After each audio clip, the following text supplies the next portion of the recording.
নরওয়ের এই জার্নালিস্ট ম্যাডামকে এত সাহস কে দিয়েছে বলুন তো?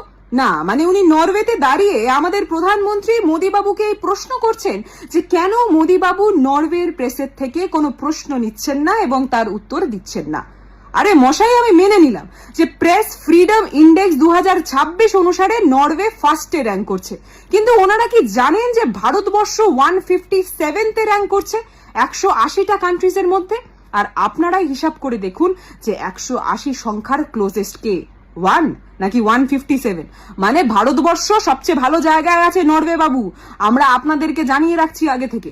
শুধুমাত্র এই কেন, উনি কি জানেন না যে আমাদের প্রধানমন্ত্রী আজ পর্যন্ত কোনো প্রেস কনফারেন্সে সামনাসামনি বসেননি?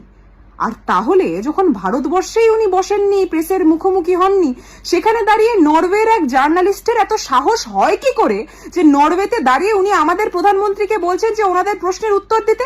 সর্বপ্রথম তো আমাদের প্রশ্নের উত্তরগুলো দিতে হবে মশাই, ওইগুলো তো লিস্টে রয়েছে, তারপরে তো আপনাদের প্রশ্নের উত্তর দেবে। শুধুমাত্র তাই কেন, উনি হয়তো এই জিনিসটাও জানেন না যে আমাদের ভারতবর্ষে প্রধানমন্ত্রী যখন মন কি বাতও বলেন সেটার জন্য সামনে একটা টেলিপ্রম্পটার থাকে। উনি টেলিপ্রম্পটার ছাড়া মোদী বাবুকে বলছেন যে ওনাদের প্রশ্নের উত্তর দেওয়ার জন্য। এত দুঃসাহস কি করে হতে পারে একটা জার্নালিস্টের? সর্বপ্রথম এই প্রশ্নটা এই ভারতবর্ষের প্রত্যেকটা নাগরিক করতে চায় সেই জার্নালিস্টকে। শুধুমাত্র তাই কেন, আজকাল মন কি বাত বলার জন্য আলাদা করে কিছুর প্রয়োজনও পড়ে না। আমাদের ভারতবর্ষে যে প্রেস মিডিয়ারা রয়েছে তারাই মোদীবাবুর মন কি বাত খুব সুন্দরভাবে পেশ করে দেন।